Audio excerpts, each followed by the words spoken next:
You're now listening to I Signed a Marriage Contract with My Ex's Billionaire Boss. Episode 5. Don't skip episode 1, it all begins there. Beating the devil at his game. Liam's POV. Max walked into my office some hours later. The meeting is going to commence in an hour, he reminded me. Are you ready? He asked me. Max was more than a competent and reliable assistant to me, and sometimes I wondered what I would have done without his competence. I was born ready, Max, I responded confidently. As always, he said. What about the announcement? Has it been made? I asked Max. Yes, it has.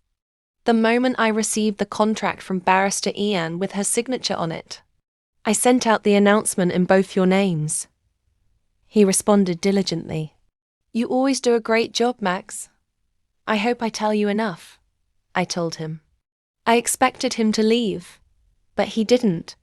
What is it, Max? This meeting is over, I told him.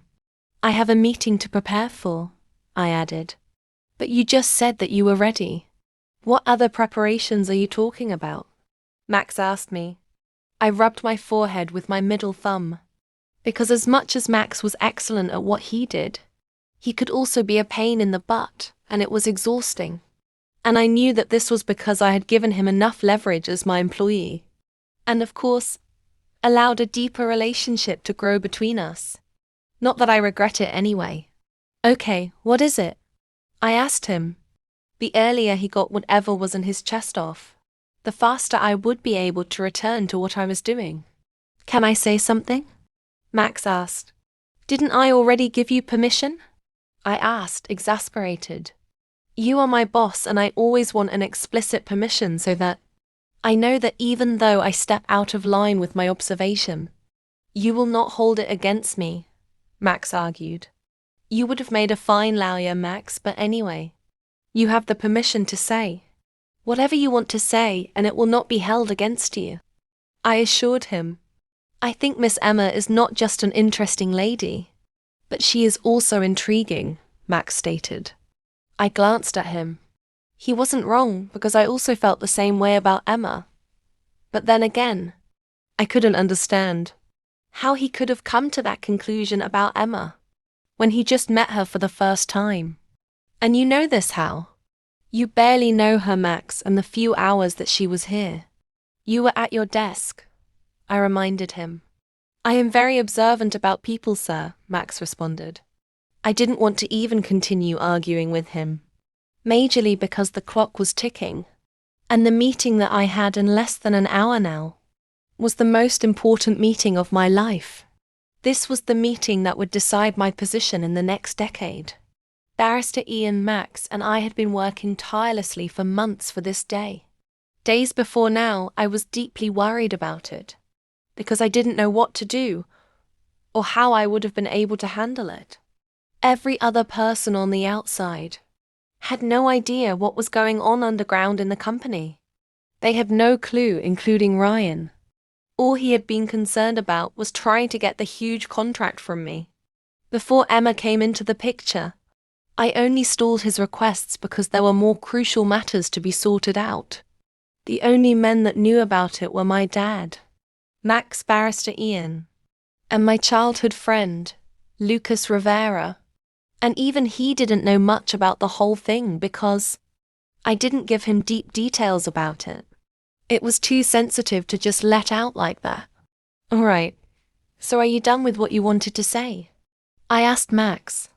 Yes, I am, he said. I sighed in relief. Can you allow me to go over my briefs again? I asked, but Max still didn't leave. Max, seriously, what is it this time around? I asked him, not bothering to hide my exasperation and impatience. Does she know? Max asked deeply. Of course she doesn't, I answered quickly. Emma is a sensitive and observant girl, and believe me when I say that she knows exactly what she wants. If she had known, she wouldn't have signed that paper. She would have torn it in my presence and walked out of here and never returned, I said. Which was the exact truth. Actually, Emma was smart and intelligent, but it surprised me that she didn't request to also have her. Lawyer take a look at the drafted contract. It would have slowed things on my end, and probably ruined everything. But then again, it would have proven that she knew a lot about legal services. What she saw in the contract wasn't all there was to it. But then again, because she wasn't a lawyer, she would never have been able to figure that out.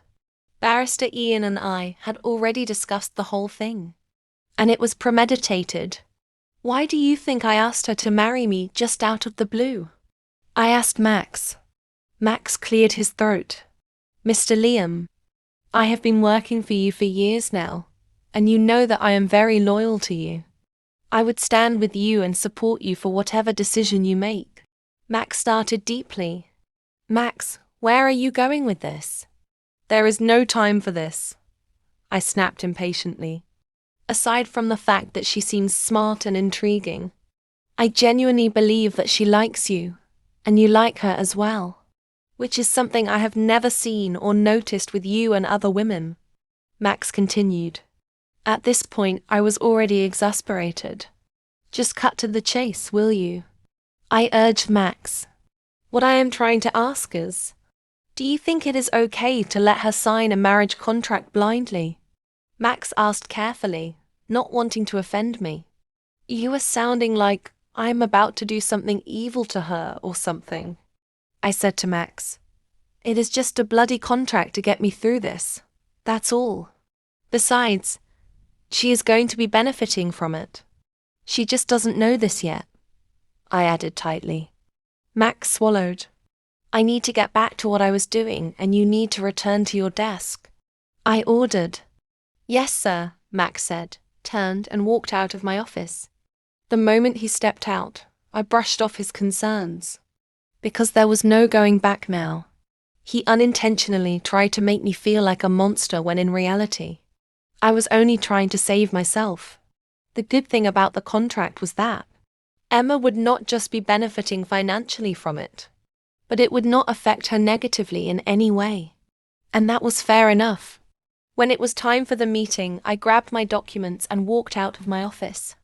At the hallway, I saw my dad charging towards me, and the tight expression on his face signified that he was just as worried as we had been. Liam, do you have everything sorted out? He asked me sternly. I do, I responded with confidence. Are you sure? He asked. If this goes south, we will lose everything. Terrius Fickelman is a bloodsucker, just like his grandfather and his father. And you know what this means, he added dreadfully. I know all that already, Dad, I stated harshly. Sometimes, I wish that my dad would have more faith and confidence in me, and actually believe that I could pull this off. Terrius Fickelman was my worst enemy and nightmare. That today, in a few minutes, all that would be over. Good, he responded. We walked into the conference room where Terrius's side of the table was waiting, and my side of the table settled. Shall we begin? One of the gentlemen asked. I can't wait to eat you all up, Liam Stone, Terrius threatened with a smirk. I don't think we should get ahead of ourselves just yet, I warned him. He laughed mockingly. Come on, we both know that on the basis of this, you cannot and haven't got yourself a wife, Terrius sneered. News of your father's attempt to find you a wife by all means reached me, and I must say that I am quite amused by it, Terrius added mockingly. My dad looked at me, shocked as to how Terrius got to find out about his pimping escapades, and embarrassed too, simply because Terrius clocked in on the company's merging clause. A few years ago, by getting married, he suddenly felt that he had won over me. My father is just being a dad, that's all. But I guess his attempts paid off in the end, I said coyly. What are you talking about? Terrius asked, scoffing. Being engaged is not the same thing as being married, Liam, and you know this. Just accept defeat and cover your head in shame, Terrius said. I clenched my jaw in anger.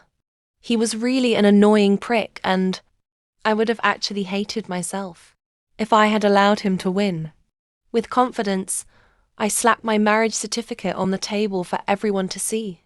Terrius's eyes bulged out in shock, his sockets almost falling out. The story continues in episode 6. Let's not pretend you're not hooked. Go on, subscribe, hit the bell, and meet me in the next episode.